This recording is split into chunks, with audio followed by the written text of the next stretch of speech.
The stemware caught the candlelight as I balanced the tray against my hip, weaving through the Friday night crowd at Celestino. 5 months of working here had taught me to navigate the narrow spaces between tables without disturbing the expensive conversations happening around me. The restaurant hummed with the kind of energy that came from people who had money to burn and nowhere else they needed to be. I set down the wine glasses at table 12, murmured something polite about their entrees arriving shortly, and turned back toward the kitchen. That was when Jessica caught my arm, her grip urgent enough to make me pause mid-step. "He's here again," she whispered, her dark eyes darting toward the private section near the back. "Third time this week. Fourth, if you count last Friday." I didn't need to ask who. For the past 2 months, the man in the corner booth had become as much a fixture of my Friday nights as the ache in my lower back and the smell of garlic that clung to my uniform. Alessandro something. I'd never caught his last name, but I'd caught him watching me more times than I could count. So, I adjusted the empty tray, keeping my voice level. "He tips well and doesn't complain. That's more than I can say for half the people here." Jessica's mouth curved into a knowing smirk. "Girl, he's not looking at you like a customer looks at a waitress. He's looking at you like nothing." I cut her off, already moving toward the kitchen. "Don't start with that. I'm not interested." The truth was more complicated than that. But I wasn't about to explain to Jessica why the weight of any man's attention made my skin crawl these days. 6 months since I'd fled my apartment in the middle of the night with nothing but a backpack and bruises hidden beneath my clothes. 6 months since Ryan. A month of couch surfing and panic attacks before I'd landed this job, this tiny studio apartment in a neighborhood that made my mother's warnings about New York seem quaint. I pushed through the swinging doors into controlled chaos. Marco, the head chef, was shouting in rapid Italian at one of the line cooks. Steam rose from pots that bubbled with sauces I could smell but never afford to taste. This was my world now. Small, contained, survivable. "Table 7 needs fresh bread," Marco called out when he saw me. "And VIP section wants you specifically. Table 16. My stomach dropped. Table 16. The corner booth. Him. "Can't Jessica take it? I've got 4 other tables." "He asked for you." Marco's tone left no room for argument. "Don't keep the man waiting, Cooper. He's important." I grabbed the breadbasket with hands that wanted to shake and forced them to steadiness. Important. Everyone at Celestino was important, at least in their own minds. The difference was that when Alessandro walked in, the entire staff stood straighter. Even Marco, who treated politicians and celebrities with equal disdain, showed deference to the man in the corner booth. The walk across the dining room felt longer than it should have. I kept my eyes on the breadbasket, on the crisp white tablecloth, on anything except the dark eyes I could feel tracking my approach. "Your bread, sir." I set the basket down with practiced efficiency, already turning to leave. "Wait." The single word froze me in place. His voice was quiet, almost gentle, but it carried weight. I turned back slowly, finally meeting his gaze. He was striking in a way that didn't photograph well, but commanded attention in person. Dark hair swept back from a face all sharp angles and shadows, with eyes so deep brown they appeared black in the candlelight. He wore a charcoal suit that probably cost more than 3 months of my rent, but he wore it like he'd forgotten he had it on. "Yes, sir? You've been working here 5 months." It wasn't a question, but I nodded anyway. "You're good at what you do. Efficient. Observant. You notice when someone's glass is empty before they realize it themselves." The compliment caught me off guard.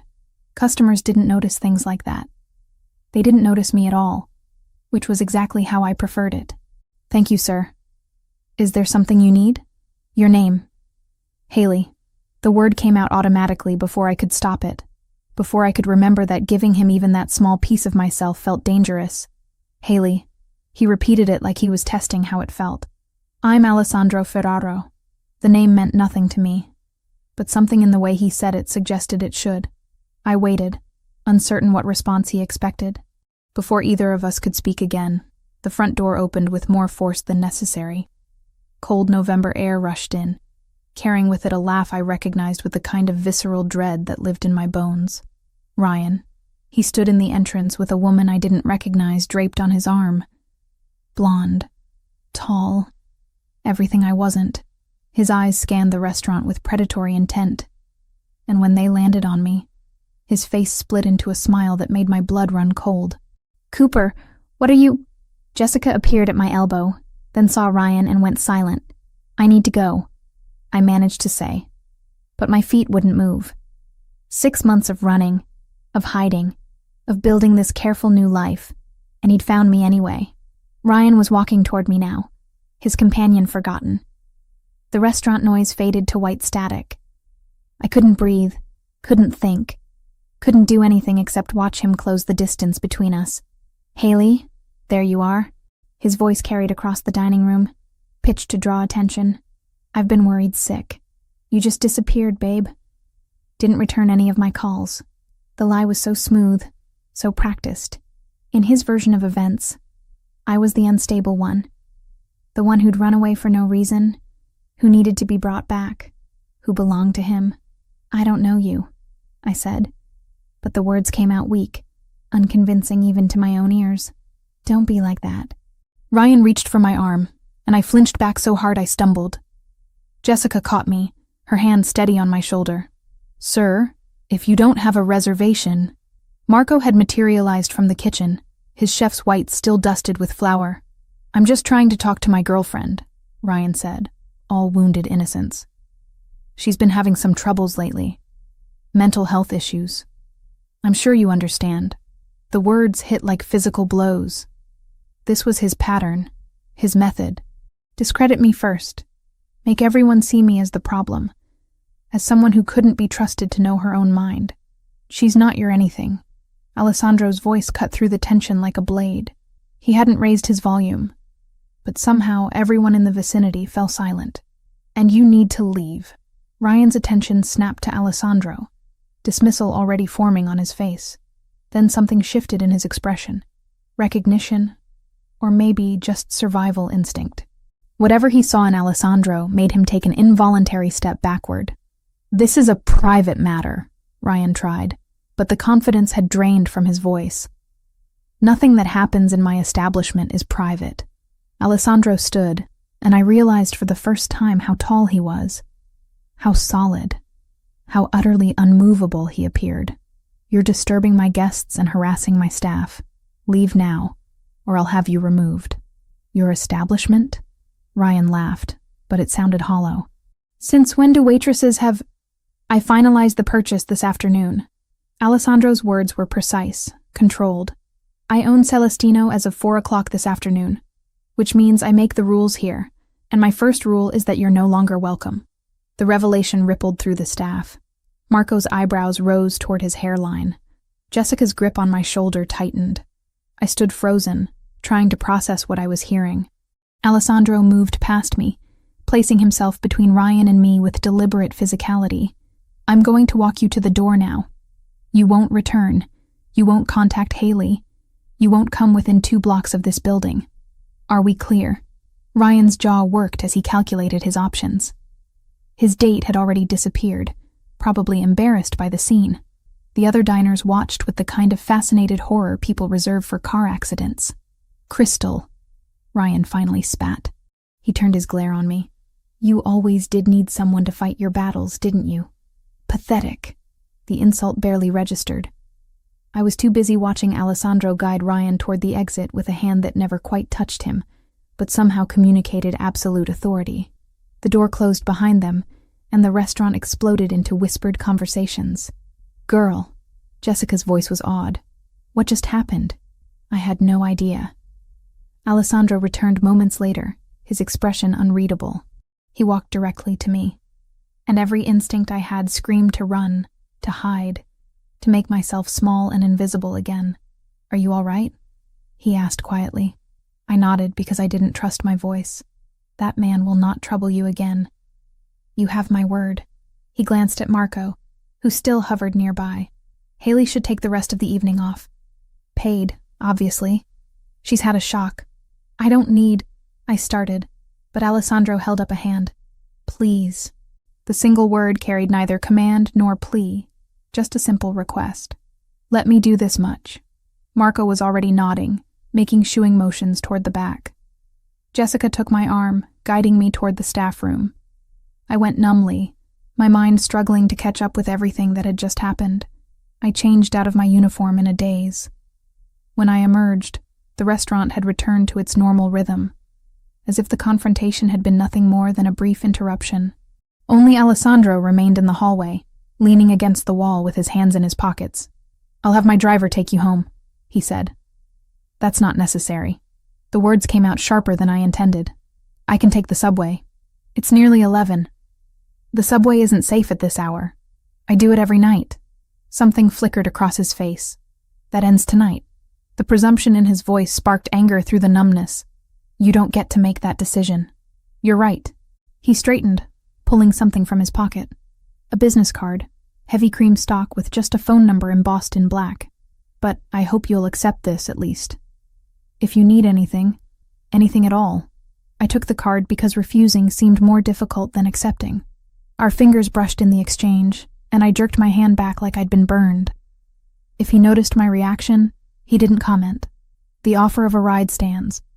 My driver is waiting outside. I'm fine walking." I clutched my bag against my chest like a shield. "But thank you for earlier with Ryan. You don't need to thank me for basic human decency, Haley." The way he said my name, careful and deliberate, made something warm and terrifying unfurl in my chest.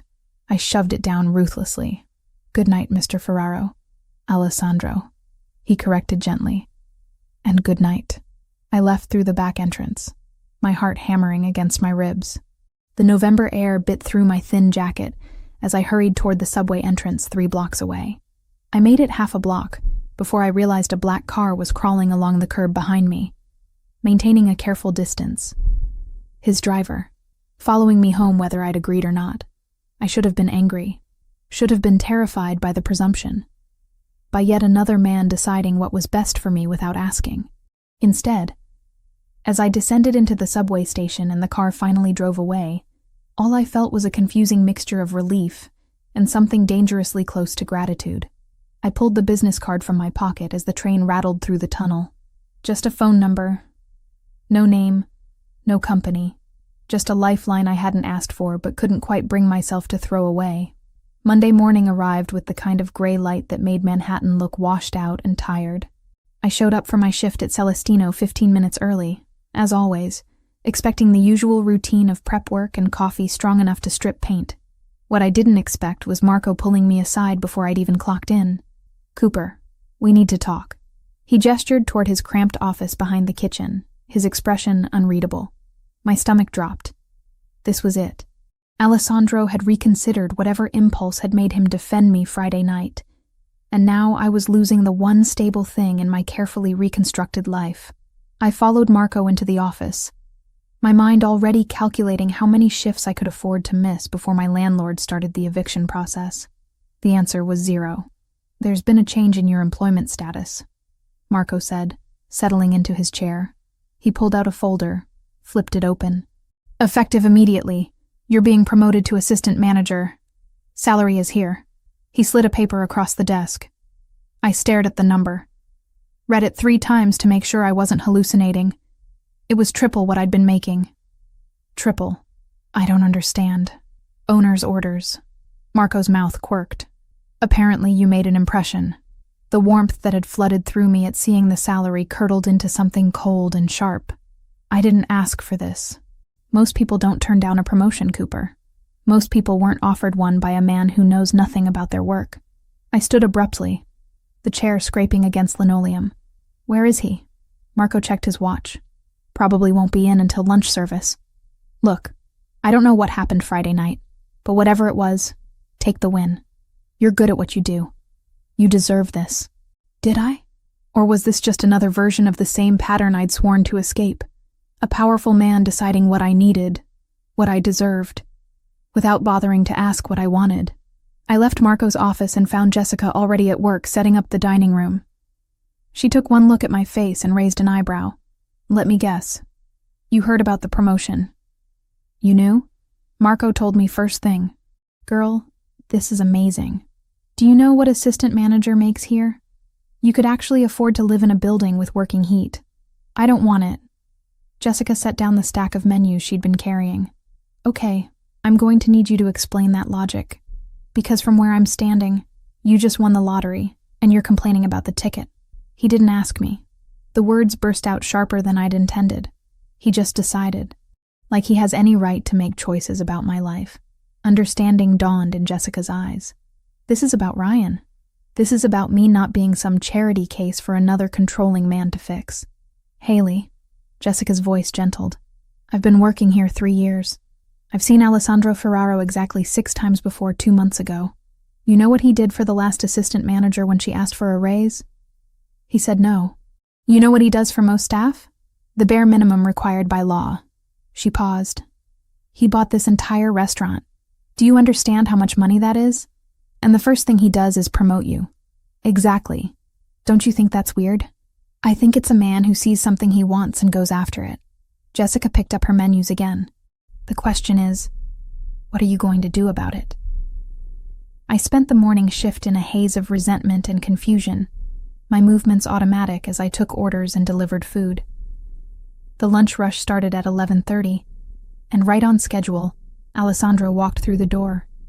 He looked different in daylight, less intimidating, almost approachable in dark slacks and a gray sweater that probably cost more than my monthly rent but looked comfortable. He scanned the dining room, found me immediately, and made his way to his usual table. I let him wait. Served 3 other tables first, refilled water glasses, checked on dessert orders. When I finally approached his table, my jaw was set and my resolve firm. We need to talk, I said without preamble. He glanced up from the menu he'd been pretending to read. Then talk. Not here. Marco's office. 5 minutes. I didn't wait for his response, just turned and walked away. My hands were shaking by the time I reached the kitchen, but I kept them steady through sheer force of will. Jessica caught my eye and gave me a thumbs up. Marco looked vaguely concerned but gestured for me to go ahead. Alessandro appeared exactly 5 minutes later, closing the office door behind him with a soft click. In the small space, he seemed larger than he had in the restaurant, his presence filling every corner. You're upset about the promotion, he said before I could speak. I'm upset that you made a decision about my life without asking me. I observed your work. You handle crises in the kitchen better than Marco does. You've talked down 3 separate drunk customers in the past month without security getting involved. You remember every regular's order and dietary restriction. You're wasted as a waitress. The compliments should have softened me, but they only stoked my anger higher. That's not the point. Then what is? You don't get to swoop in and fix things just because you have money and power. I'm not some project for you to improve. Something flashed in his eyes. Hurt, maybe, or anger. His jaw tightened almost imperceptibly. I'm offering you a fair wage for your skill set. If that offends you, I can retract the offer. Good. The word came out sharp. Do that. We stared at each other across Marco's cluttered desk, the air between us crackling with tension. Alessandro's phone rang, breaking the moment. He silenced it without looking away from me.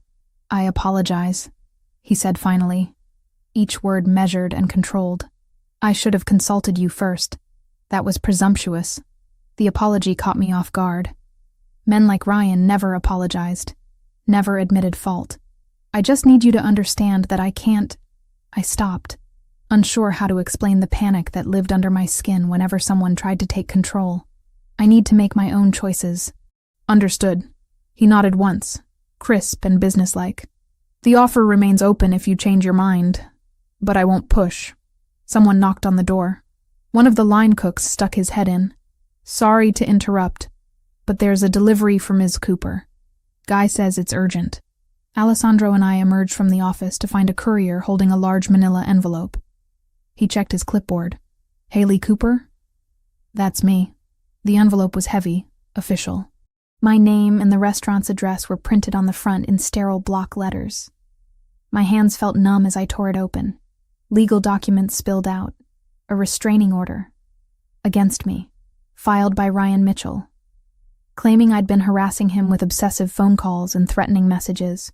It was dated Friday night, hours after the incident at the restaurant. The world tilted sideways.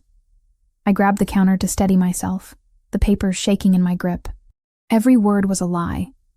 But they were official lies, stamped and signed by a judge. Ryan's father was a judge. He had connections, resources, the ability to make his version of reality legally binding. Let me see that. Alessandro's voice came from somewhere far away. He took the documents from my nerveless fingers, his eyes scanning the text with rapid precision. His expression hardened with each line he read. "This is fabricated," he said flatly. "I know that. You know that. But his father is Judge Mitchell. Do you know how much power that is?" My voice cracked. "I can't afford a lawyer. I can't fight this. He's going to destroy me, and there's nothing I can do about it." Alessandro pulled out his phone and walked a few steps away, speaking in rapid Italian to someone on the other end. I heard words I recognized. Lawyer, immediately, false accusation, mixed with ones I didn't. He spoke with the kind of authority that suggested the person on the other end had no choice but to comply. When he ended the call, he came back to me. "My attorney will have this dismissed by end of business today. You can't just watch me." He held up the restraining order. "Ryan Mitchell has made a critical error. He filed false legal documents. That's a crime, and his father's position won't protect him from serious criminal charges if I choose to pursue them." "Why would you do this?" The question burst out of me. "You don't know me. You don't owe me anything. Because it's wrong."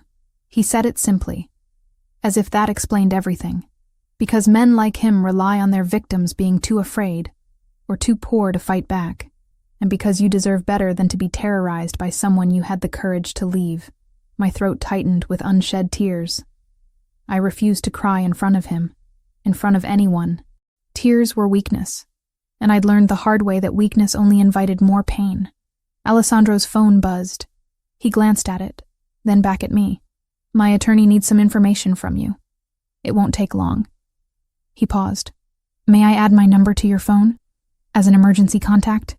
The request was so simple, so reasonable, but it felt like standing on the edge of a cliff, about to step off into empty air. "This doesn't make us—" I stopped, not sure how to finish the sentence. "Friends? Allies? Something more dangerous? It makes you someone I can help if you need it," Alessandro said quietly. "Nothing more, nothing less." I handed him my phone with trembling fingers. He typed in his number, saved it under just his first name, and returned the phone to me. His hand brushed mine in the exchange, warm and solid and real. "The restraining order will be withdrawn by 5 o'clock, he said. "Ryan will not file another one. You have my word." "How can you be so sure?"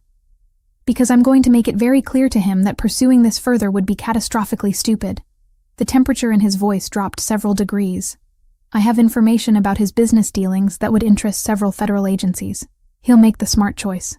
The casual way he said it should have terrified me. This was a man who collected information like weapons, who could destroy someone's life with a phone call. Instead, I felt nothing but bone-deep relief. "Thank you," I whispered. Alessandro's expression softened fractionally. "Go take your lunch break. You've had a shock. When you come back, we can discuss the promotion like rational adults, if you're willing." I nodded, not trusting my voice.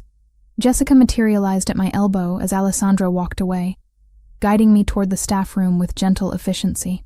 "Okay, spill," she said once we were alone. "What just happened?" "I don't know."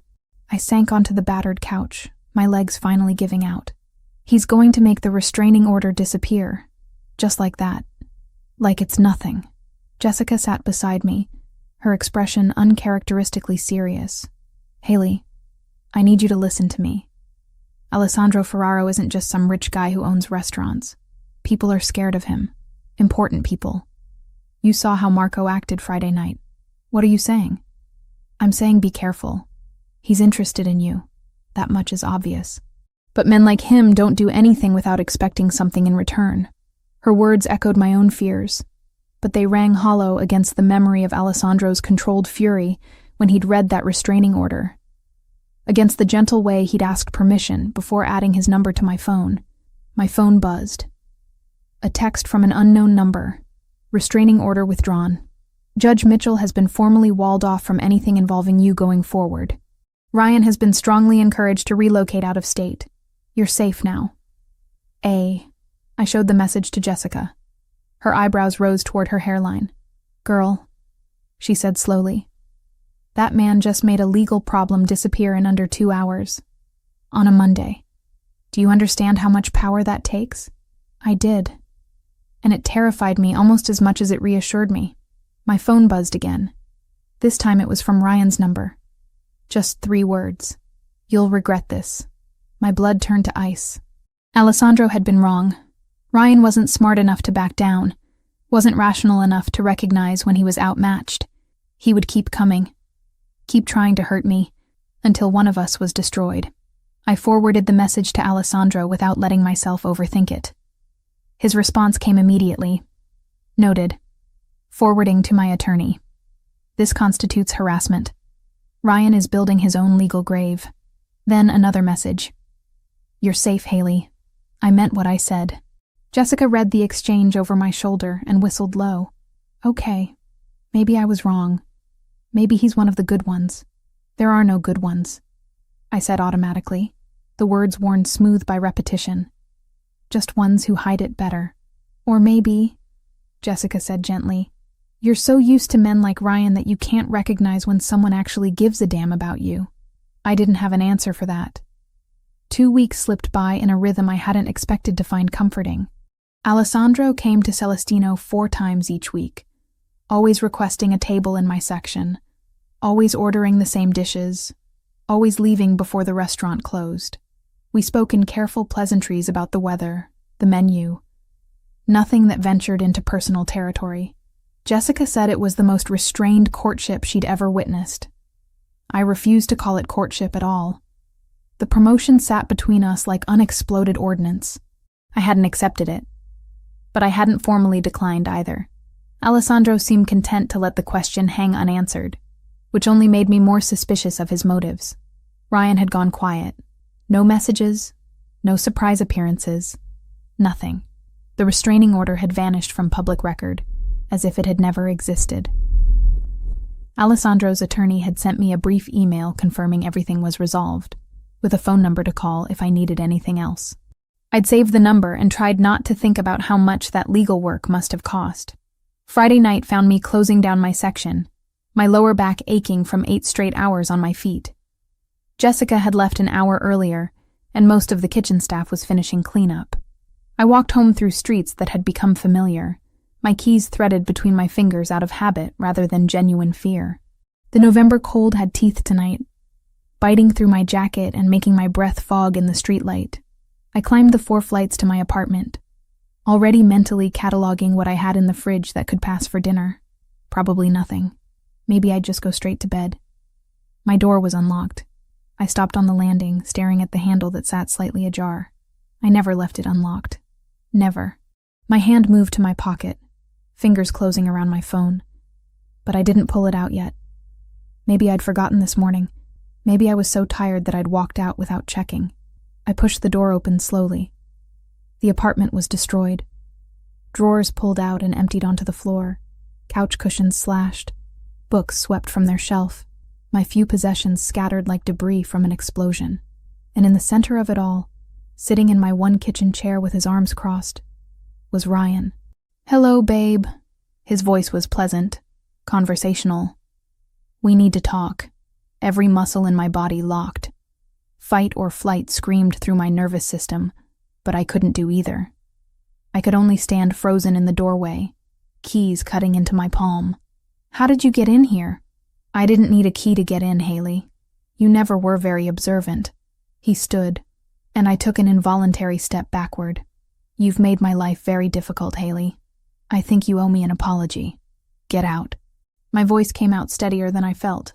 "Get out, or I'm calling the police." "Are you?" Ryan moved closer, backing me into the hallway. "Because I've been thinking about that restraining order. The one your new boyfriend made disappear. That was illegal, you know. I could press charges. Against you, against him. Imagine what the police would think when they heard you've been sleeping with a criminal to get favors. I haven't been sleeping with anyone. Doesn't matter what's true. Matters what people believe." His hand shot out, faster than I could dodge, and grabbed my upper arm with bruising force. "You humiliated me, in front of everyone. You think you can just walk away from me and start a new life? You think some restaurant owner is going to protect you? Pain radiated from where his fingers dug into my arm. I twisted, trying to break free, but his grip only tightened. With my free hand, I managed to unlock my phone screen, fingers shaking as I pulled up Alessandro's contact and hit the location share button. It took 3 tries, my hands trembling too badly to be precise. "Let go of me," I said through gritted teeth. "Not until you understand. You belong to me, Haley. You always have, and I'm going to make sure everyone knows it. Your boss, your coworkers, everyone who thinks you're some innocent victim." His face was inches from mine now, breath hot and sour. "I'm going to destroy that pretty little story you've built." The phone buzzed in my hand. A message from Alessandro. "On my way. 12 minutes. 12 minutes. I just needed to survive 12 minutes. "You're scared," Ryan observed with satisfaction. "Good. You should be. Do you know what I've been through because of you? The lawyers, the threats, having to explain to my father why his name was attached to a failed restraining order. You've made me look weak. You are weak." The words escaped before I could stop them. "You've always been weak. That's why you need to control me. Because without someone to push around, you're nothing." His hand moved from my arm to my throat in one fluid motion. Not squeezing. Not yet. Just resting there with implicit threat. "Say that again." I couldn't speak. Could barely breathe. But I met his eyes with every ounce of defiance I could summon. The sound of footsteps on the stairs made Ryan's head snap toward the stairwell.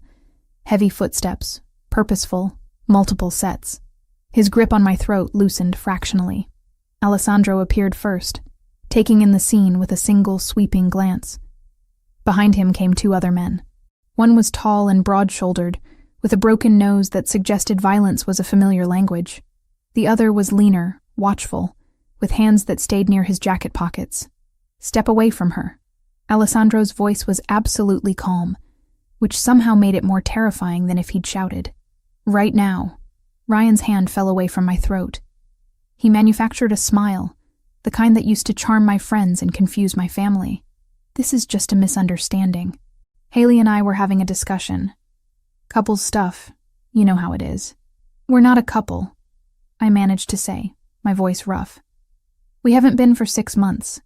Alessandro moved closer, placing himself between Ryan and me with deliberate physicality. "Did he hurt you?" I wanted to say no, to minimize it, to make this whole situation disappear, but Alessandro was looking at my arm, at the place where Ryan's fingers had left red marks that were already darkening to bruises. Something in his expression shifted. The careful control slipped for just a moment, and what showed beneath was cold and absolutely merciless. "Michael," he said without taking his eyes off Ryan, "remove our guest from the building. Make sure he understands that returning to this address would be inadvisable." The broad-shouldered man moved with surprising grace. He didn't touch Ryan, just positioned himself in a way that made retreat the only logical option. Ryan looked between them, calculations running behind his eyes. "This isn't over," he said to me. "Yes," Alessandro said quietly. "It is.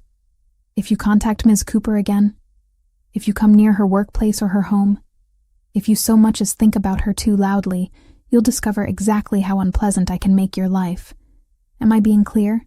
You're threatening me in front of witnesses. I'm making you a promise. There's a difference." Alessandro's tone never changed, never rose, never wavered from that deadly calm. "Michael will escort you out now. The next time you need escorting, it won't be nearly so polite." Ryan looked at me one last time, something like hatred burning in his eyes, then let himself be guided toward the stairs. The lean man followed, and their footsteps echoed down the stairwell until the building's front door slammed shut. Only then did Alessandro turn to me. "Are you hurt anywhere else?" I shook my head, not trusting my voice. Now that the immediate danger had passed, my legs felt unsteady. I leaned against the wall, trying to keep myself upright through sheer determination. Alessandro surveyed the destroyed apartment, his jaw tightening. He didn't have a key. "I didn't give him one," I said, staring at the damage. "I never would." The admission felt like failure. "The lock is broken." Alessandro crouched by the door, examining the mechanism. He damaged it, forcing his way in. This door won't lock properly tonight. Alessandro's thumb moved over his phone. Michael is calling the police and the building manager, he said, voice clipped with control. There will be a report. Photos. A paper trail. His gaze lifted to mine. He doesn't get to do this and vanish into the dark. I'll wedge a chair under the handle. I've done it before. He stood, brushing off his hands. You're not staying here. I don't have anywhere else to go. There's a hotel 3 blocks from Celestino, the Meridian. I'll take you there tonight. Tomorrow we can discuss a more permanent solution. The presumption in his voice sparked anger through my shock. You can't just decide that. I can, and I am. He pulled out his phone. You're in shock. Your apartment is compromised, and your ex-boyfriend just demonstrated that he has no regard for your safety. Those are facts. The logical response is to remove you from this location immediately. I can't afford a hotel. The words came out sharp, humiliating. I can barely afford this place. Alessandro didn't even pause. I'm paying for it. No. I pushed off from the wall, anger giving me strength. I don't want your charity. I don't want to owe you anything. Something flashed across his face. Frustration, maybe, or hurt. This isn't charity. This is basic human decency. You're not safe here. Let me help you. Why? The question burst out of me. Why do you care? You barely know me. Because Ryan was right about one thing. Alessandro's voice dropped lower. I am going to protect you. Not because you're weak. Not because I want to control you. But because I can, and he can't, and someone should. We stared at each other across my ruined apartment. I could feel my resistance crumbling, worn down by fear and exhaustion, and the simple fact that he was right. I wasn't safe here. One night, I said finally. Just tonight. Tomorrow I'll figure something else out. Alessandro nodded. One night. I'll help you pack what you need. He moved through my apartment with efficient purpose, finding my backpack amid the destruction and beginning to gather clothes. I watched numbly as he folded my things with unexpected care, selecting practical items without asking for guidance. A change of clothes, toiletries from the bathroom, the book I kept on my nightstand. Ready? He asked when the bag was full. I took one last look at the apartment. It had never been much, but it had been mine. My first place after escaping Ryan. My first taste of real independence. Seeing it destroyed felt like watching a piece of my hard-won freedom crumble. Yes, I whispered. The drive to the hotel passed in silence. Alessandro's car was warm and quiet, insulated from the city noise. I pressed my forehead against the cool window and tried not to think about how much my arm hurt where Ryan had grabbed me. The Meridian was the kind of hotel I'd walked past 100 times without ever imagining I'd stay there. Marble floors, crystal chandeliers, staff in uniforms that probably cost more than my weekly paycheck. Alessandro guided me through the lobby with a hand at the small of my back, speaking quietly to the front desk clerk. The suite is ready, Mr. Ferraro, the clerk said, handing over a key card. Is there anything else you require? Privacy, Alessandro said simply. The suite was on the 12th floor, all clean lines and muted colors, with a view of the city that made Manhattan look almost beautiful. I stood in the doorway, unable to make myself walk inside. It felt like crossing a threshold I couldn't uncross. Haley, Alessandro's voice was gentle. You're safe here. No one knows you're in this building except me and the front desk, and they won't tell anyone. The door locks. The room is paid for. You can rest. Thank you. The words came out barely audible. I don't know what I would have done if you hadn't... Don't. He held up a hand. You don't need to thank me for doing what should be done. Get some sleep. We'll talk in the morning about next steps. He turned to leave, and something in me panicked at the thought of being alone with my thoughts, with the memory of Ryan's hand on my throat. Alessandro. He stopped, looked back. Thank you anyway, even if you think I shouldn't say it. His expression softened in a way I'd never seen before. Good night, Haley. Lock the door behind me. I did, the deadbolt sliding home with a solid click that made me feel fractionally safer. Then I stood in the middle of the beautiful suite and finally let myself fall apart.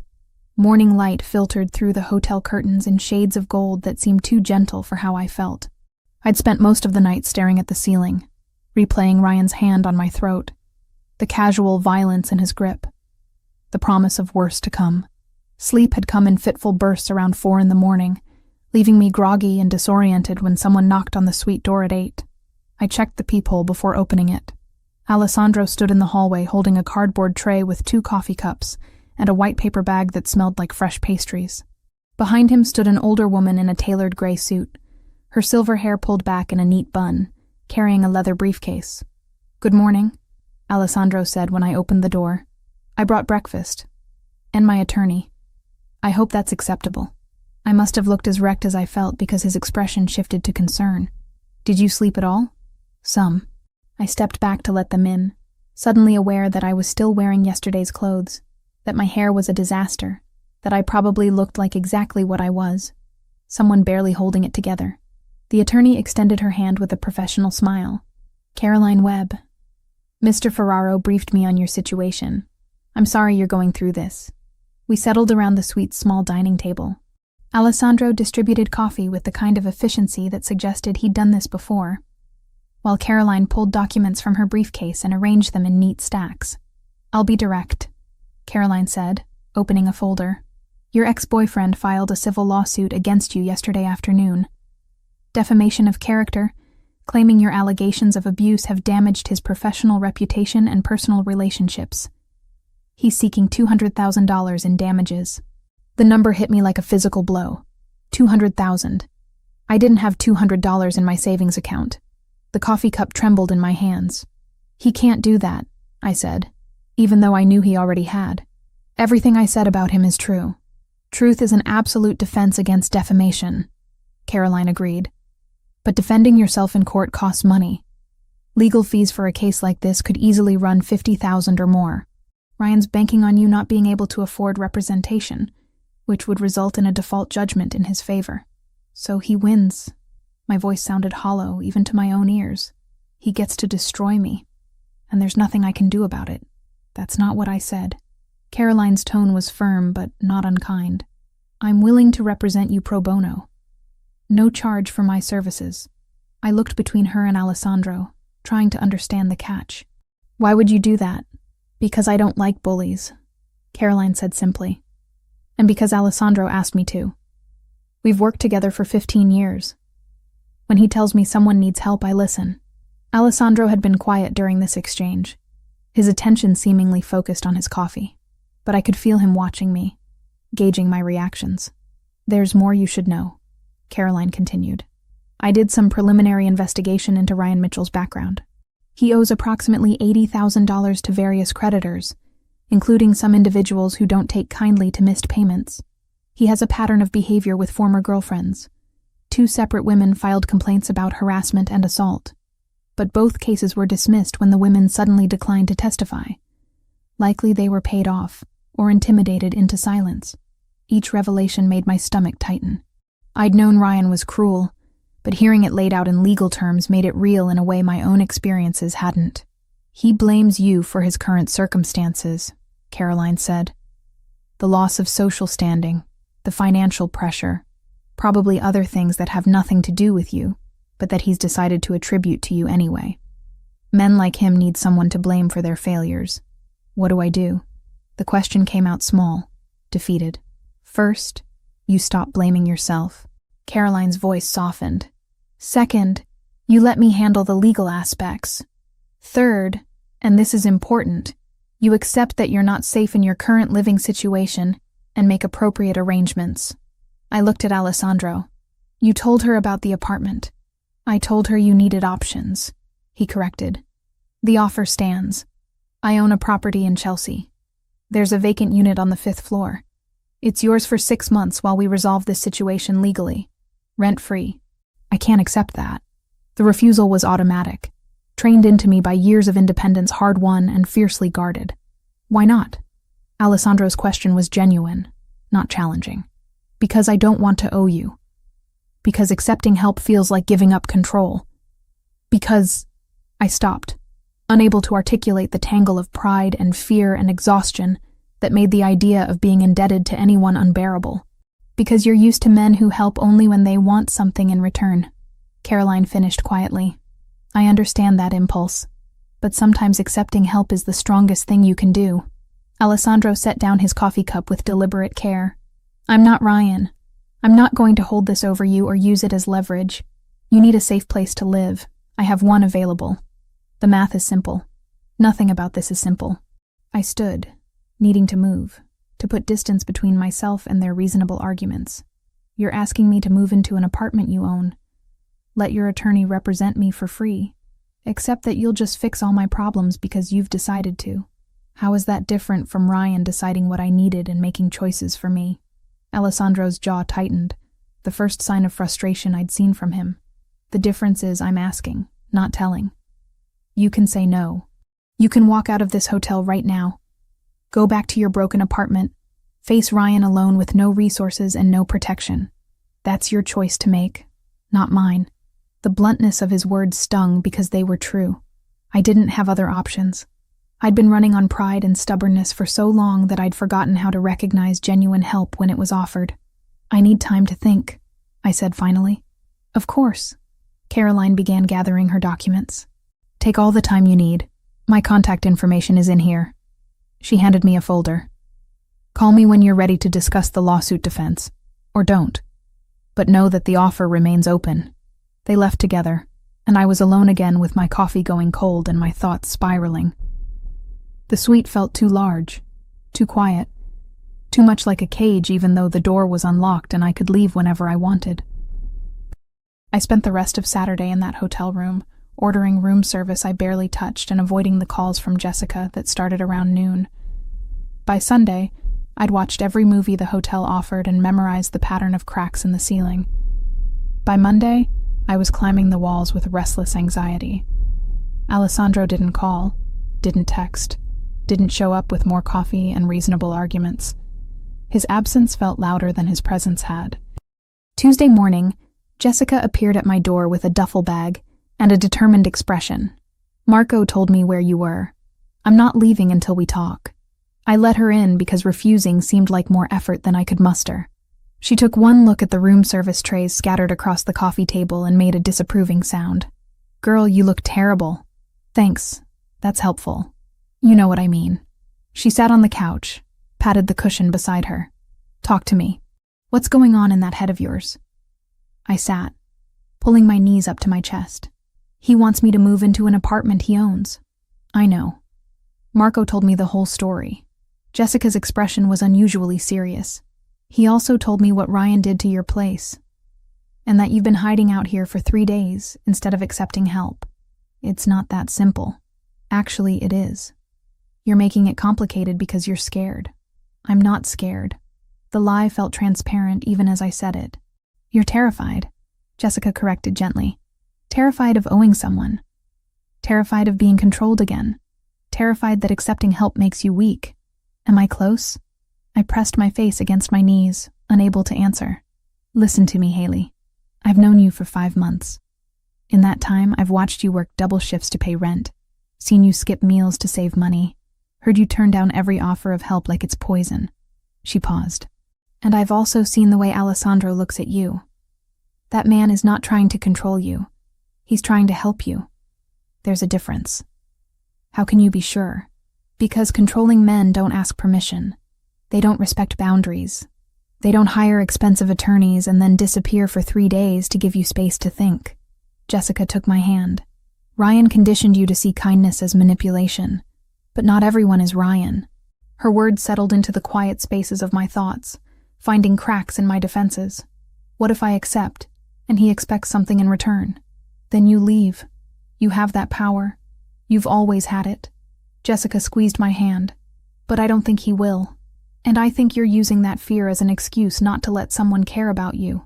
I wanted to argue, to defend my carefully constructed walls, but exhaustion had worn me down to something closer to honesty. I don't know how to do this, I whispered. I don't know how to accept help without feeling like I'm giving up pieces of myself. Maybe that's the point. Maybe accepting help isn't about giving up anything. Maybe it's about admitting you deserve to have people in your corner. We sat in silence for a while, Jessica's presence steady and grounding. Finally, she pulled out her phone and set it on the coffee table between us. Call him. Thank him properly for what he's done. And if you want to accept the apartment, accept it. If you don't, tell him no, and we'll figure something else out together. But stop torturing yourself by sitting here alone. She left the phone and let herself out, giving me privacy I hadn't asked for but desperately needed. I stared at the phone for 20 minutes before I picked it up. Alessandro answered on the second ring. Haley, just my name, but I could hear the question in it. Are you all right? No, I admitted. But I will be, I think. What do you need? The question was so simple, so open. Not what he thought I needed. Not what he'd decided was best. Just asking. I need to accept your help, I said, the words coming easier than I'd expected. The apartment, the attorney, all of it. If the offer still stands. It does. His voice warmed perceptibly. When would you like to see the place? Now, if that's possible. I can't stay in this hotel anymore. I'm losing my mind. I'll be there in 10 minutes. He arrived in 8, looking like he'd run the whole way. His hair was slightly disheveled, his jacket unbuttoned, and there was actual relief in his expression when he saw me. You're sure about this? He asked. No, but I'm doing it anyway. Something like respect flickered across his face. That's the bravest thing you could have said. The drive to Chelsea passed in comfortable silence. Alessandro didn't push me to talk, didn't ask questions, just let me exist in the quiet space of the car while the city rolled by outside. The building was beautiful in an understated way. Red brick with white trim, a small courtyard garden, security cameras discreet but visible. The lobby was clean and well-maintained without being ostentatious. 5th floor, Alessandro said, leading me to the elevator. Corner unit. It's been vacant for about 6 months. I had it cleaned and furnished last month. Just basic pieces, but you can add whatever you'd like. The apartment took my breath away. Hardwood floors, large windows that let in afternoon light, a kitchen with actual counter space, a bedroom that could fit more than just a bed.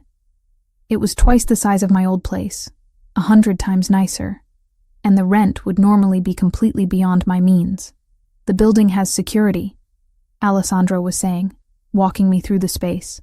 Cameras in the lobby and hallways, coded entry at the front door. The locks are new. I had them changed last week. You'll be the only one with a key. Last week, I repeated. You did this last week, before you knew if I'd accept. He had the grace to look slightly embarrassed. I wanted to be prepared if you said yes. That's incredibly presumptuous. Yes, he agreed. It is. I apologize. I walked to the windows, looking down at the street below. People hurried past, wrapped in scarves and winter coats, living their normal lives. From up here, the city looked manageable instead of overwhelming. Thank you, I said without turning around. For this. For the attorney. For showing up when I needed help. For respecting my space when I needed time. For all of it. I heard him move closer, stopping a careful distance behind me. You're welcome. For what it's worth, I don't do this lightly. Involving myself in someone's life. But something about you. He stopped, searching for words. You deserve to feel safe. Everyone does. But you especially. Why especially? Because you're still fighting. After everything he put you through, you're still standing. That takes strength most people don't have. I turned to face him. He was close enough that I could see the amber flecks in his dark eyes. The faint lines at the corners that suggested he didn't smile often, but sometimes did. I'm not as strong as you think I am. You're stronger. His voice was certain. Moving into this apartment doesn't make you weak or indebted or anything except smart. It makes you someone who recognizes when accepting help is the strategic choice. Strategic, I echoed, almost smiling. Is that what we're calling it? Would you prefer I call it what it is? Me wanting to make sure you're safe because the alternative is unacceptable? His expression turned serious. I sleep better knowing you're in a building with security cameras and working locks. Call it selfish if you want, but it's true. The admission hung between us. Honest and vulnerable in a way I hadn't expected from him. I'll take it, I said. The apartment. For 6 months, like you offered. And I'll pay you back somehow, when this is all over. There's nothing to pay back. But if it makes you feel better to think of it as a loan, We can call it that. It does make me feel better. He nodded, understanding in his expression. Then it's a loan. Interest-free, due whenever you decide you're ready. The terms were ridiculous, the kind of loan no bank would ever offer, but I accepted them anyway because I needed the illusion of control even if we both knew it was exactly that. An illusion. When can I move in? Whenever you'd like. Today, if you want. I can have Michael help bring over whatever you need from your old apartment. The thought of going back to that destroyed space made my chest tighten. But I needed my things. The few possessions that mattered to me. Today would be good, I said, if it's not too much trouble. It's not. He pulled out his phone, sent a quick text. Michael will meet us there in 30 minutes. We'll get what you need, bring it back here, and you can start settling in. Just like that. Just like that, he confirmed. It seemed impossible that my life could shift so dramatically in the span of a single conversation. But when we left the apartment an hour later with Michael's help to retrieve my belongings, I felt something I hadn't felt in months. Hope. Maybe Jessica was right. Maybe accepting help wasn't weakness. Maybe it was the first step toward building something that actually felt like home. 3 weeks in the Chelsea apartment had done something I hadn't expected. It had given me back my ability to sleep through the night. The building was quiet, in a way my old place never had been, insulated from street noise by good windows and actual insulation. My neighbors were professionals who nodded politely in the hallway, but respected boundaries. The security cameras in the lobby made me feel protected instead of watched. Jessica noticed the difference immediately when I showed up for my shift on a Wednesday morning. You look human again, she said, adjusting the silverware on table 6. Like, actually rested. It's weird seeing you without those dark circles. Turns out having working locks and heat that doesn't quit at 2 a.m. makes a difference. I finished folding napkins into the precise triangles Marco insisted on. Who knew? I knew. I've been telling you for months that your old place was a dump. She paused, studying me more carefully. He's still coming around? She didn't need to specify who. Alessandro had maintained his pattern of dining at Celestino 4 times a week, always ordering the same dishes, always leaving before closing. But something had shifted in the past 3 weeks. He'd stopped by the apartment twice to check the security system, once to replace the smoke detector batteries I hadn't known needed replacing, another time to show me how to use the building's emergency protocols. Each visit had been brief, professional, respectful of my space. He checks in, I said carefully. Make sure everything's working properly. Uh-huh. Jessica's expression suggested she knew there was more to the story than I was saying. And you're okay with that? The checking in? I thought about how to answer honestly. A month ago, the idea of anyone having that kind of access to my life would have sent me into a panic. Now, knowing Alessandro was paying attention to things like smoke detectors and door locks made me feel cared for in a way I wasn't ready to examine too closely. I'm okay with it, I said finally. He's not intrusive. He's just protective, Jessica finished. The man is protective of you. And you're starting to like it. I didn't say that. You didn't have to. It's all over your face. She grinned. For what it's worth, I think it's good. You deserve someone who gives a damn. The dinner rush that night was particularly intense. A corporate party had booked half the dining room, and they wanted everything immediately and perfectly. I spent 3 hours running between the kitchen and tables, managing complaints about minor imperfections and soothing egos bruised by having to wait for their food. Alessandro arrived at 8, settling into his usual corner table with a book I couldn't see the title of. I brought him water without being asked, already anticipating his order. Busy tonight, he observed, glancing at the corporate crowd that was getting progressively louder with each round of wine. They're celebrating closing some deal. They'll be here until we kick them out. I pulled out my order pad. The usual? Please. He closed his book, giving me his full attention in that way he had that made me feel like the only person in the room. How's the apartment? Any issues? It's perfect, really. You don't need to keep checking. I'll decide what I need to check. There was no heat in the words, just statement of fact. The heat is adequate. The hot water pressure is good. Everything is more than adequate. It's the nicest place I've ever lived. I meant it as simple truth. but something in his expression softened at the admission.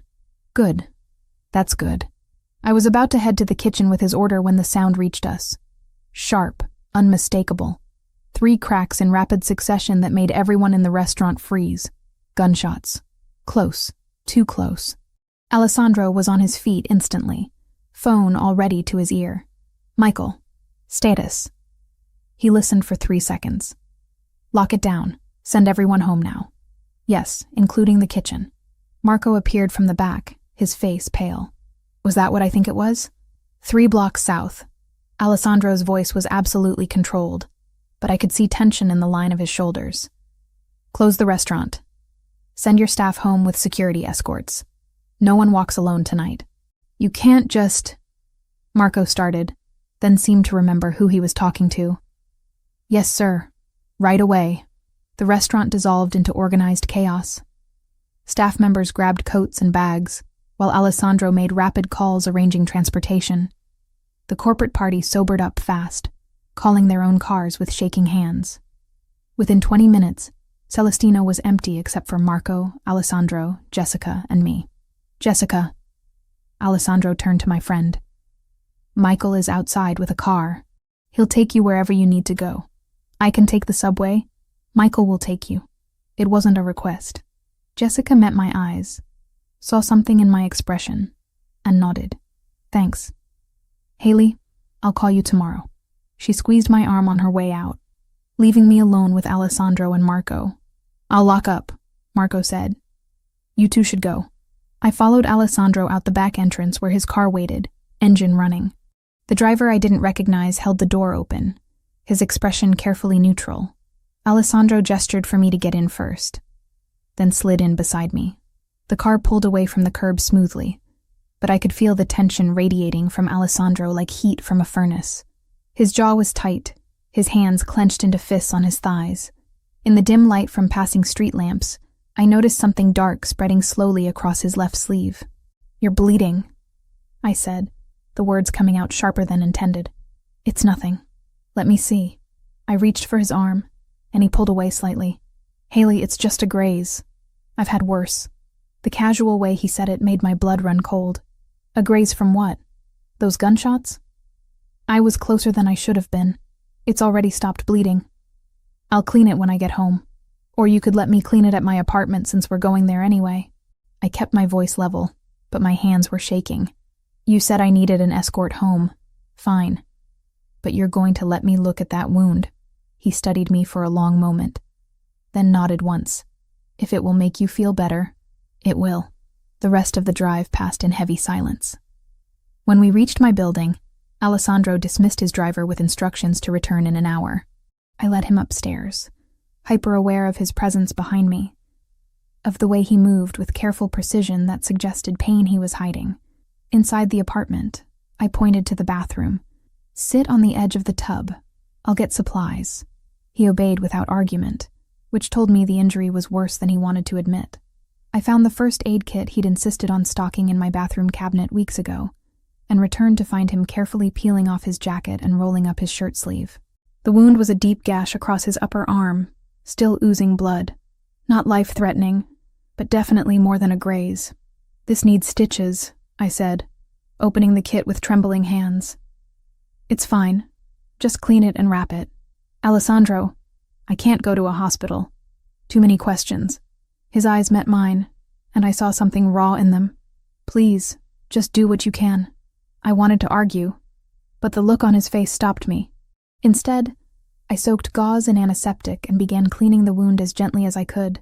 He didn't flinch, didn't make a sound, just sat perfectly still while I worked. What happened? I asked quietly.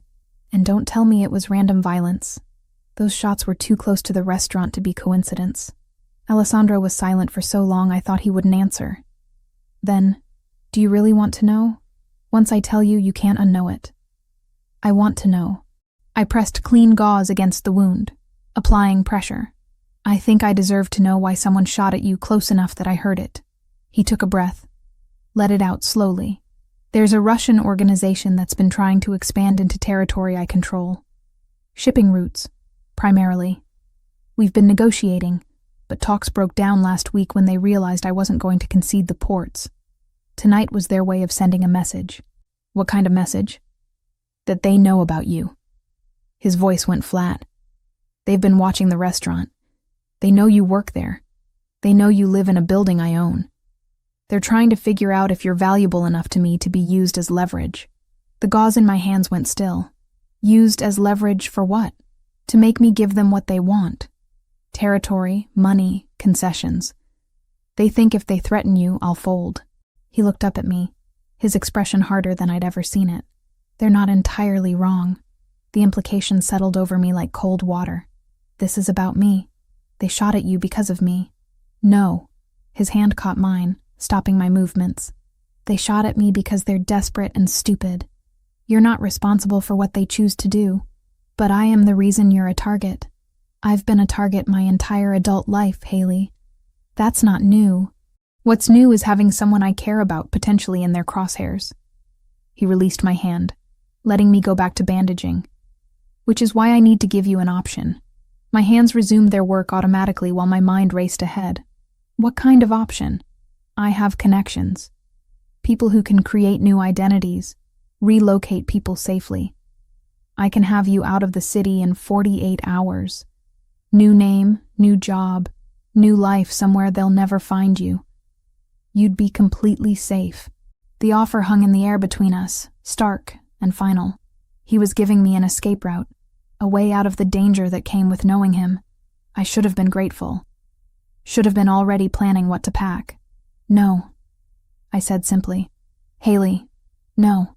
I finished wrapping the bandage, securing it with careful precision. I'm not running again. I spent 6 months running from Ryan, and it didn't make me safe. It just made me alone. This is different. These people are dangerous, I know. You've made that clear. I stepped back, meeting his eyes. But here's what you don't seem to understand. I'm tired of running. I'm tired of letting fear make my decisions. And I'm tired of men telling me what's best for me without asking what I actually want. What do you want? His voice was quiet, intense. I want to stop feeling like my life is something that happens to me instead of something I choose. I wrapped my arms around myself, suddenly cold despite the bathroom's warmth. I want to feel like I matter to someone without it being about control or ownership. I want... The words caught in my throat. What I wanted was standing in front of me, wounded and worried, and offering me safety at the cost of everything else. I want to stay, I finished softly. Here. In this apartment, at my job, in this city. With you in it. Something shifted in Alessandro's expression. The careful control cracked, showing something raw and unguarded beneath. He stood slowly, favoring his injured arm, and moved close enough that I could feel the heat of him. You don't know what you're saying. You don't understand what being close to me means. Then explain it to me. I refused to step back, refused to let fear win again. Tell me exactly what it means so I can make an informed choice instead of one made out of panic. It means security escorts, limited freedom, always looking over your shoulder. It means people like the Russians will see you as a weapon to use against me. His jaw tightened. It means I'll do everything in my power to keep you safe. But there are no guarantees. No promises that nothing will ever happen. Life doesn't come with guarantees. My voice was steadier than I felt. Ryan taught me that. The difference is with you, I get to choose. You're not forcing me into anything. You're offering me options and respecting whatever I decide. You're right, I am. He lifted his uninjured hand, fingers hovering near my cheek without quite touching. But I need you to be absolutely certain. Because if you stay, if you choose this, I won't be able to let you go. The admission hung between us, heavy with meaning. This wasn't about protection anymore. This was about something neither of us had been willing to name until now. I'm certain, I whispered. His control finally snapped. The hand at my cheek moved to cup the back of my head, fingers tangling in my hair as he pulled me close. His mouth found mine with desperate precision, kissing me like I was oxygen and he'd been drowning. I kissed him back with equal desperation, my hands fisting in his shirt, pulling him closer despite his injury. All the tension of the past 3 weeks, all the careful distance we'd maintained, exploded into this single point of contact. He kissed like he did everything else, with absolute focus and intensity. His good arm wrapped around my waist, pressing me against him. I could feel his heart hammering against my chest, could taste coffee and something darker on his tongue. When we finally broke apart, both breathing hard, his forehead rested against mine. "This is a terrible idea," he said, but he didn't let go. "Probably." My hands were still twisted in his shirt. "But I'm done making only safe choices." He pulled back enough to look at me, his eyes searching mine. "You're vulnerable right now. Scared. I won't take advantage of that." "You're not taking advantage. I'm choosing you." I met his gaze steadily. "There's a difference." "There is." His thumb traced my lower lip with heartbreaking gentleness. "Which is why I'm going to leave now. Before we do something you'll regret in the morning." "I won't regret it." "Maybe not." He pressed a kiss to my forehead, soft and achingly tender. "But I need you to be sure. I need you to choose me when you're not running from something else. Can you understand that?" I did, even though every nerve in my body was screaming for him to stay. He was giving me time, space, respect. Everything Ryan had never offered. "Go," I said, even though the word hurt. "But come back, please. Tomorrow." It was a promise. "We'll talk tomorrow. Really talk. About what this means, what you're choosing, all of it." He left, and I locked the door behind him with shaking hands. My lips still tingled from his kiss. My hands still remembered the feel of his shirt beneath my fingers. Every part of me wanted to chase after him, to pull him back, to finish what we'd started. But he was right. I needed to be sure, needed to choose him from a place of strength, not fear. Tomorrow, I would make that choice. Tonight, I would let myself feel the weight of it, the possibility and the danger and everything in between. Alessandro didn't come back the next day, or the day after that. By the third day, I'd stopped checking my phone every 5 minutes for messages that never arrived. By the fifth day, Jessica was giving me concerned looks every time she caught me staring at his empty table during dinner service. "He's avoiding you," she said on the 7th night, after we'd closed, and I was wiping down tables with more force than necessary. "And you're pretending you don't care." "I'm not pretending anything." I scrubbed at an imaginary stain. "He's busy. He has businesses to run. A life that doesn't revolve around me." "Right. And that's why Michael has been doing the security checks instead of him." I'd noticed. Michael had shown up twice in the past week to verify the building's systems, both times with polite efficiency and absolutely no explanation for Alessandro's absence. He'd been professional, thorough, and completely unwilling to answer any questions about his boss. "Maybe he changed his mind," I said, the words tasting bitter. "Maybe he realized getting involved with someone like me is more trouble than it's worth." Jessica stopped restocking napkins and turned to face me fully. "Or maybe he's scared. Did you consider that? Men like Alessandro don't get scared. Everyone gets scared, Haley. Especially when they care about something enough to lose it." She paused, studying my face. "You should talk to Michael. Really talk to him. I bet he knows more than he's letting on."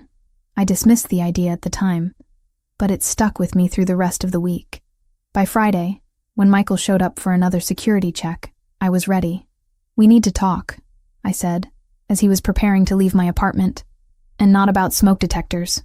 Michael paused, his hand on the door handle. He was a big man, easily 6'3", with shoulders that suggested he'd been hired more for intimidation than conversation. But his eyes were kind beneath the professional mask. "About Alessandro," I continued when he didn't respond. "About why he's avoiding me. That's not my place to discuss, Ms. Cooper." I kissed him. He kissed me back. Then he disappeared. I think that makes it at least partially my place.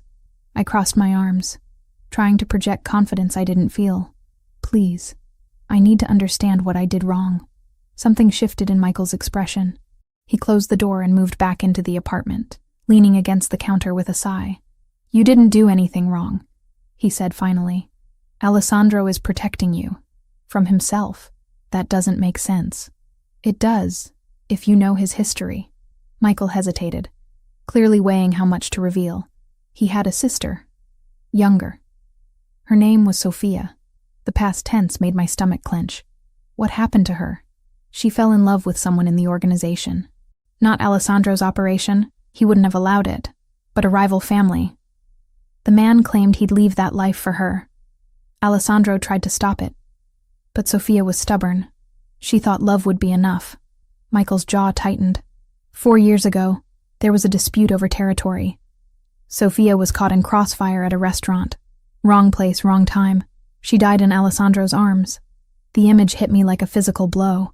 I thought about Alessandro's careful control, his insistence on my safety, the way he'd offered me an escape route instead of asking me to stay. He swore after that he'd never put someone he cared about in danger again. Michael continued. Never let anyone close enough to be used as leverage. And then you showed up, and he couldn't help himself.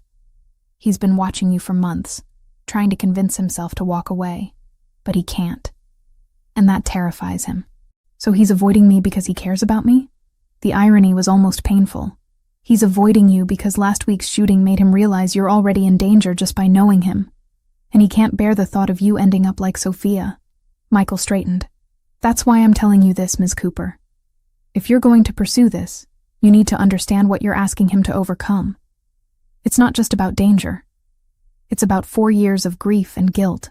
After Michael left, I sat on my couch for an hour, processing everything he'd told me.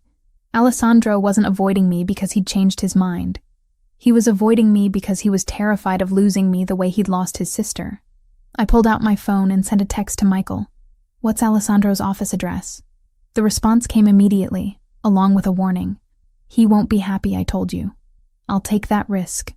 The address led me to a building in the financial district, all glass and steel and the kind of anonymous corporate presence that didn't draw attention. I talked my way past building security by claiming I had a delivery, then took the elevator to the 15th floor. Alessandro's office was at the end of a quiet hallway. Through the frosted glass door, I could see his silhouette at a desk, phone pressed to his ear. I knocked before I could lose my nerve. The conversation stopped mid-sentence. I'll call you back, he said. And moments later, the door opened. He looked exhausted. Shadows under his eyes suggested he'd been sleeping as poorly as I had. His shirt was wrinkled, tie loosened, and there was coffee staining his cuff. When he saw me, something like pain flashed across his face. Haley, what are you doing here? Michael told me about Sophia. I pushed past him into the office before he could close the door. About what happened to her. About why you've been avoiding me. Alessandro's expression closed off immediately. Michael had no right. He had every right. Someone needed to tell me the truth instead of letting me think you'd just decided I wasn't worth the trouble. I turned to face him. Anger and hurt and understanding all tangled together.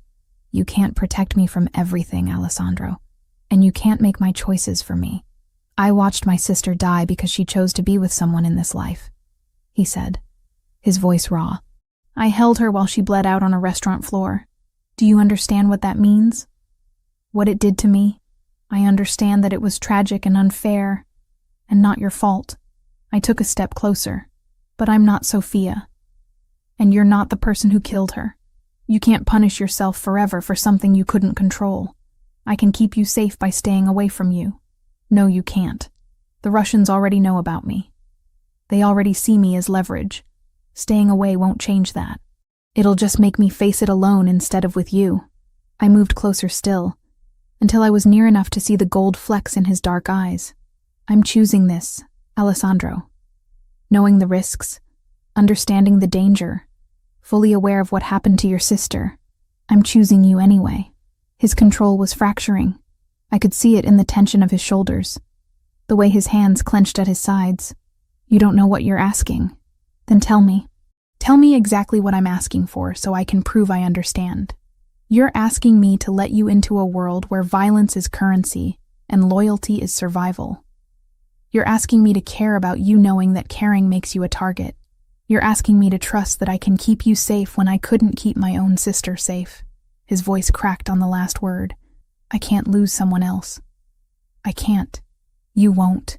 I closed the final distance between us, placing my hands on his chest, where I could feel his heart racing. Because I'm not going anywhere. Not because you're protecting me, but because I'm strong enough to stand beside you. There's a difference. For a long moment we stood frozen, his eyes searching mine for certainty.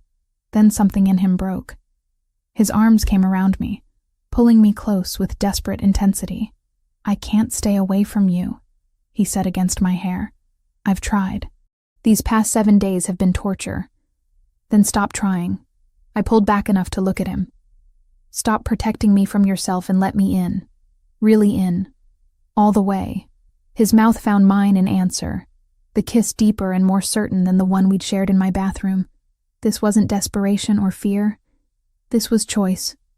His hands framed my face like I was something precious, and I kissed him back with everything I had.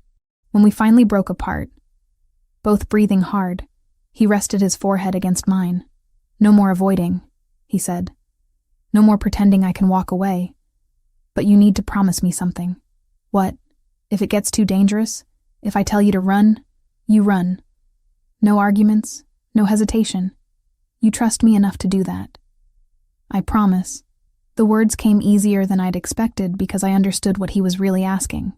Not for obedience, but for the assurance that I valued my own life enough to protect it. "Then we're doing this." He pulled back, his expression still serious but lighter somehow. "Really doing this. You and me." "You and me," I agreed, and for the first time in a week, I felt like I could breathe properly. The next 2 weeks were a revelation. Alessandro stopped treating me like something fragile that might shatter under pressure. We fell into a rhythm of dinners at my apartment, conversations that lasted until 2 in the morning, stolen kisses in the back hallway of Celestino when he thought no one was watching. He told me about his childhood in Italy, about his parents who'd built the organization from nothing, about Sophia's laugh and her terrible taste in music. I told him about my parents, dead in a car accident when I was 19. About the student loans I'd taken to put myself through culinary school. About the dreams of being a chef that Ryan had systematically crushed. About the shame of staying as long as I had with someone who hurt me. "Shame is a weapon abusers use," Alessandro said one night, his fingers tracing patterns on my arm as we lay on my couch. "It keeps you silent, keeps you from seeking help. You survived him. That's not shameful. That's strength." Jessica noticed the change immediately. She pulled me aside during a slow lunch service, her expression caught between happiness and concern. "You two are together now," she said. It wasn't a question. "Yes. Good. He's been different these past 2 weeks. Lighter. I didn't think Alessandro Ferraro knew how to be light." She paused. "Just promise me you're being careful. Not just physically, emotionally. I promise. Because I see the way you look at him, girl. And I see the way he looks at you. This isn't some casual thing. This is real." She was right.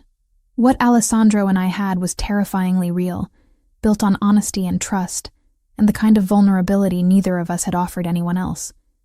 It should have scared me. Instead, it felt like the first genuine thing I'd had in years. The charity event was Alessandro's idea. A small fundraiser for a children's hospital, he explained. Low-key, minimal publicity, just local business people supporting a good cause. I could wear something comfortable, meet a few of his associates, leave whenever I wanted. I borrowed a wine-colored dress from Jessica, simple and elegant without being flashy. Alessandro picked me up in his car, and the approval in his eyes when he saw me made me feel beautiful in a way I hadn't felt in years. The event was exactly what he'd promised, understated and genuine. I met his business partners, shook hands with people whose names I recognized from news articles, drank champagne that probably cost more than my weekly paycheck. Alessandro kept his hand at the small of my back, a constant warm presence that made navigating the unfamiliar social territory bearable. We were leaving when someone asked for a photo. "Just a quick picture for the hospital's website," the organizer explained. Alessandro looked at me, silently asking permission. I nodded. The photo was innocent, his arm around my waist, both of us smiling at the camera, nothing scandalous or newsworthy. I forgot about it the moment it was taken. 3 days later, it was everywhere. Someone had posted it to social media with a caption identifying Alessandro by name. From there, it spread, shared, commented on, dissected by people who had opinions about who Alessandro Ferraro spent time with and why. I was working a dinner shift when Michael appeared, his expression grim. He spoke quietly to Alessandro, who'd been dining alone at his usual table. I watched Alessandro's face harden, watched him pull out his phone and scroll through something that made his jaw clench. He stood abruptly and crossed to where I was refilling water glasses. "We need to go. Right now. I'm in the middle of my shift. Marco will understand." "Michael, bring the car around to the back entrance." His hand found mine, squeezing once. "Please, Haley. Trust me." The urgency in his voice cut through my confusion. I followed him to the back, calling an apology to Jessica as we passed. She waved me on, her expression worried but understanding. In the car, Alessandro finally showed me his phone. The photo from the charity event, reposted dozens of times with increasingly speculative captions. But that wasn't what made my blood run cold. It was the message he'd received an hour ago. A photo of me leaving Celestino that morning, edited to show a red laser sight centered on my back. "The Russians," I whispered. "They're escalating, making it clear they know exactly where to find you." His voice was controlled, but I could hear the fury beneath it. "I'm pulling you from the restaurant effective immediately. You're not to go anywhere without security. Anywhere at all. For how long? Until I eliminate the threat." He met my eyes. "I know you want autonomy. I know you hate feeling controlled. But this is non-negotiable. Your safety comes first." I wanted to argue, wanted to insist I could still live my life despite their threats.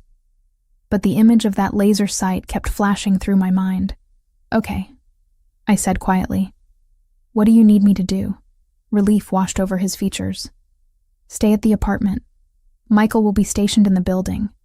Jessica can visit, but only after being cleared by security. I'm handling the Russian problem personally." "How?" His expression went cold. "You don't want to know." He was probably right. But as we drove through the city toward my apartment, past people living normal lives without death threats and organized crime, I wondered what exactly I'd chosen. Not just Alessandro, but everything that came with him. When we reached the building, Alessandro walked me up himself. At my door, he pulled me close, holding me like he was afraid to let go. "This will be over soon," he promised, "and then we can have something that looks like normal." "I don't think we're built for normal," I said, but I held him just as tightly. After he left, I called Jessica. She answered on the first ring. "I heard what happened," she said immediately. "Marco told everyone. Are you okay?" "I'm safe. Scared, but safe." I sank onto the couch, exhaustion catching up with me. "Jessica, I don't know if I can do this. Living in fear, having security escorts, knowing there are people who want to hurt me just because of who I care about. Then you know how he feels every single day," she said gently. "Welcome to loving someone whose life comes with complications." The word hung between us. Love. I hadn't said it yet, hadn't let myself think it. But Jessica was right. This was what love looked like in Alessandro's world. Fierce and protective and terrifying. "I'll come by tomorrow," Jessica promised. "Bring food and terrible movies. We'll get through this." After we hung up, I sat alone in my apartment, doors locked and security systems armed, and thought about choices. I'd chosen Alessandro knowing the risks. Now I had to prove I was strong enough to live with those consequences. 4 days of protective custody had taught me several things about myself. First, I was terrible at sitting still. Second, daytime television was designed to slowly erode human intelligence. Third, I missed Alessandro with an intensity that surprised me, even though he called twice daily and visited every evening after handling what he vaguely referred to as negotiations. I was pacing the apartment for the 100th time that Thursday afternoon when my phone buzzed with a text from Jessica's number. Relief flooded through me. She'd said she'd try to visit today if security cleared it. But the message made my stomach drop. "Haley, I need you. I'm at your old apartment. Ryan showed up. I'm scared. Please come. Can't talk. He might hear." My fingers flew across the screen trying to call her back. The number rang once, then went to an automated message saying the line was disconnected. I tried again with the same result. "Ryan, at my old apartment." with Jessica trapped there somehow. My mind raced through scenarios. None of them good. Jessica must have gone to retrieve something I'd left behind. And Ryan had been waiting. He knew we were friends. He'd use her to get to me. I grabbed my coat and keys, my hands shaking so badly I dropped them twice. The security guard Michael had stationed in the building lobby, a quiet man named David, stood as I rushed toward the exit. "Ms. Cooper, you're not supposed to leave without— My friend is in trouble. She's with my ex. He's dangerous." The words tumbled out in a rush. "I have to help her." David's hand moved to his phone. "Let me call Michael first. We can send someone." "There's no time. She texted 5 minutes ago. If Ryan realizes she contacted me—" I didn't finish the sentence. Couldn't articulate the worst-case scenarios spinning through my mind. "Ms. Cooper, my orders are clear. You don't leave this building without proper security escort." "Then come with me." I was already pushing past him toward the door. "But I'm going whether you follow or not." He reached for my arm, but I was faster, fueled by panic and the desperate need to help Jessica the way she'd helped me. I burst through the front entrance and into the street, already scanning for a taxi. The hand that grabbed my other arm was too strong, too practiced. Before I could scream, something pressed against my mouth. Cloth. Chemical sweet. The world tilted sideways as I tried to fight, tried to remember the self-defense moves I'd never actually practiced. But my limbs weren't responding properly, and the street was spinning. And then everything went dark. I woke to the smell of rust and motor oil. My head pounded with a rhythm that matched my heartbeat, and when I tried to move, I discovered my hands were bound behind me with something that cut into my wrists. Zip ties, I realized distantly. My ankles were similarly secured. The space around me slowly came into focus. A warehouse. Mostly empty, except for a few scattered crates and industrial equipment that looked decades old. Sunlight filtered through grimy windows set high in the walls, creating bars of light across the concrete floor. 3 men stood several feet away, speaking in Russian too rapid for me to follow even if I'd understood the language. Terror locked my throat. This wasn't Ryan. This was so much worse. One of the men noticed I was awake and said something to his companions. They turned as a unit, and the one in the middle, tall, pale, with a scar bisecting his left eyebrow, approached with deliberate slowness. "Ms. Cooper." "Welcome." His English was heavily accented but clear. "I apologize for the method of invitation, but you have been difficult to reach. Where's Jessica?" My voice came out hoarse. "Where's my friend?" Confusion flickered across his face, then understanding. He laughed, the sound devoid of humor. "Your friend is fine. Safe at work, I imagine. We borrowed her phone number. Clever technology, yes? You thought you were rescuing her, but she never needed rescue. The betrayal of it hit harder than it should have. Of course it had been a trap. Of course I'd been stupid enough to fall for it. What do you want?" I asked, though I already knew. "We want Alessandro Ferraro to understand that his stubbornness has consequences." The man crouched in front of me, close enough that I could smell tobacco on his breath. He refuses to negotiate fairly. So now we negotiate with what he values. You are valuable to him, yes? I wanted to lie. To claim Alessandro meant nothing to me. That kidnapping me would accomplish nothing. But the Russians had done their research. They'd seen the photo, tracked the pattern of his protection, understood exactly how valuable I was. "He'll kill you for this," I said instead, putting every ounce of certainty I possessed into the words. "Perhaps. But first, he will pay. $5 million and control of the southern port. A small price for something he loves." The man stood, pulling out a phone. "We will send him proof you are alive. You will tell him to cooperate." "Yes?" He held the phone in front of me, camera recording. I stared into the lens, knowing Alessandro would see this, knowing it would destroy him the way Sophia's death had. "Don't pay them," I said clearly. "Don't give them anything. I'm not worth—" The backhand came fast enough that I tasted blood before I felt the pain. My head snapped to the side, stars exploding across my vision.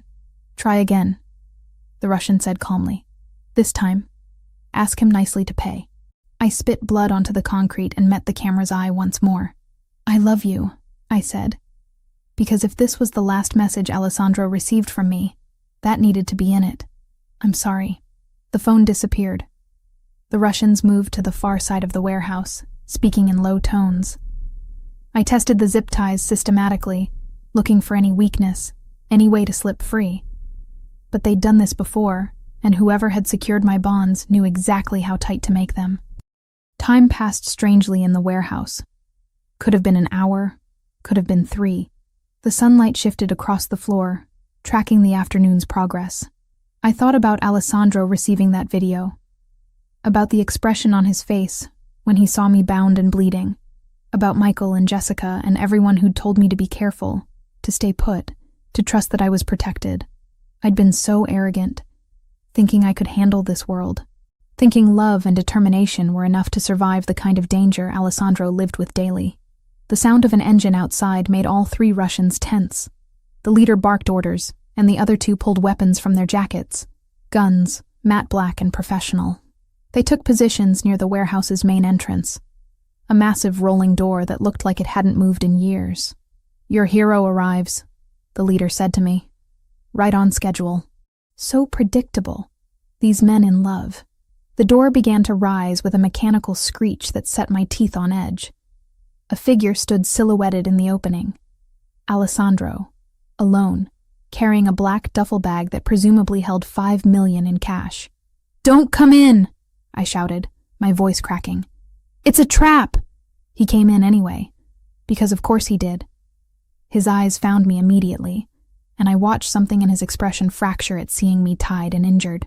But his voice when he spoke was absolutely controlled. "I have what you asked for. Let her go. First, we verify the money." The Russian leader gestured to one of his men, who advanced toward Alessandro with weapon drawn. Everything happened at once. Glass shattered from above as figures dropped through the high windows on rappelling lines. Michael's voice shouted, "Down!" and Alessandro dove toward me while gunfire erupted from multiple directions. The warehouse transformed into chaos, shouting in Russian and English, the sharp crack of weapons, the smell of cordant burning in my nose. Alessandro's body covered mine, his weight pressing me flat against the concrete as bullets whined overhead. I felt rather than heard his sharp intake of breath, felt wetness spreading across his shoulder where it pressed against my cheek. "Stay down," he said through gritted teeth. "Don't move." The firefight lasted maybe 90 seconds, though it felt like hours. When silence finally fell, my ears were ringing, and my heart was trying to hammer through my ribcage. Alessandro rolled off me carefully, his face pale but determined. His shoulder was bleeding through his shirt, the wound spreading crimson across gray fabric. "You're hurt," I said stupidly, as if that wasn't obvious. "I'm fine." He pulled a knife from his pocket and began cutting through the zip ties with shaking hands. "Are you hurt? Did they—" "I'm okay. Scared, but okay." The ties fell away, and I could finally move my hands, could reach up to touch his face and confirm he was real. "You shouldn't have come alone. You shouldn't have risked." There was never a question of risk. His hands framed my face with heartbreaking gentleness. "You're mine to protect. That doesn't have conditions." Michael appeared, checking the Russians who lay motionless across the warehouse floor. His team, 4 others I didn't recognize, were already moving through the space with tactical efficiency, securing weapons and checking for additional threats. "Clean," Michael called out. "Warehouse is secure. We need to move before police arrive." Alessandro helped me to my feet, his injured arm hanging awkwardly at his side. I pressed my hand against his wound, trying to slow the bleeding. He didn't flinch, just kept his good arm around my waist as we made our way to the waiting vehicles. The ride to the hospital passed in a blur of sirens, and Michael's calm voice on the phone coordinating with what sounded like law enforcement. Alessandro kept his eyes on me the entire time, his thumb tracing circles on my wrist like he needed the physical confirmation I was alive. "I'm so sorry," I said for the 10th time. "I thought Jessica was in danger. I didn't think—" "You thought like someone who loves her friends and wants to protect them. That's not wrong." His voice was rough with pain and something deeper. "But we're going to have serious conversations about security protocols after this. After you get treated for the bullet wound you took because of me. I'd take 100 bullets if it meant keeping you safe." He said it like it was simple fact, not dramatic declaration. That's what this means, Haley. Loving someone in this world. It means being willing to bleed for them. The hospital staff recognized Alessandro immediately and rushed him into treatment with efficiency that suggested they'd done this before. I refused to leave his side, holding his hand through the process of cleaning and stitching the wound. The bullet had gone clean through the fleshy part of his shoulder. Painful, but not life-threatening, the doctor assured us. When we were finally alone in the private room they'd given him, Alessandro pulled me onto the bed beside him with his good arm. "I need to ask you something," he said, his voice serious despite the pain medication making his words slightly fuzzy. "And I need you to really think before you answer. Okay, move in with me. Not the Chelsea apartment. My home. Permanently. Not because of security or protection or any practical reason." He took a breath. "Because I love you. Because I want to wake up next to you every morning and know you're safe and mine. Because I'm done pretending this is temporary." Tears I'd been holding back since the warehouse finally broke free. "I love you too. So much it terrifies me." "Is that a yes?" "Yes." I kissed him gently, careful of his injuries. "Yes to all of it. Your home, your life, your impossible, dangerous, beautiful world. I choose you, Alessandro. Completely." His smile transformed his face, making him look younger than I'd ever seen him. "We'll figure out how to balance this. Your independence, my need to protect you. We'll find a way to make it work." "I know we will." 3 months later, I stood in Celestino's kitchen beside Jessica, reviewing the menu changes we'd implemented since Marco had promoted us to co-managers. The restaurant had thrived under our joint leadership, and I'd finally achieved the dream I'd thought Ryan had killed, being a real chef, creating dishes that people traveled across the city to taste. "The reservation book is full for the next 2 months, Jessica said, scrolling through her tablet. "We might need to hire another sous chef if this keeps up." "Good problems to have." I glanced at the engagement ring Alessandro had given me 2 weeks ago. Simple, elegant, exactly what I would have chosen. The wedding was planned for April, just a small ceremony with people who mattered. My phone buzzed with a text from Alessandro. "FBI raid went perfectly. Russian operation completely dismantled. You're safe now. Really, truly safe." It had taken months of careful evidence gathering, of Alessandro working with federal authorities to document everything the Russians had done. The kidnapping had given them all the justification they needed to move aggressively. Every member of the organization was now facing charges that would keep them locked away for decades. And Ryan had been arrested last month for conspiracy, fraud, and a dozen other charges after Alessandro had provided recordings of his dealings with the loan sharks who'd cooperated with authorities in exchange for reduced sentences. He'd be in prison for the next 10 years, minimum. "You okay?" Jessica asked, noticing my distraction. "I'm perfect." And I meant it. For the first time in my adult life, I felt genuinely safe, genuinely loved, genuinely certain of my choices. That evening, Alessandro picked me up from work in his car. The drive to his home, our home now, took us through Manhattan as the sun set, painting the buildings in shades of copper and gold. He reached across to take my hand, lacing our fingers together. "Have I told you today that I love you?" "Only twice." "You're slacking." "I love you." He kissed my knuckles. "I love your stubbornness and your courage, and the way you refuse to let me make decisions for you. I love you too. Even though you're overprotective and controlling and sometimes impossible." "Only sometimes?" I laughed, and it felt like freedom. This life we were building together wasn't perfect or safe or anything like normal, but it was ours, chosen with full knowledge and open eyes, built on trust and honesty, and the kind of love that could survive bullets and betrayal and everything in between.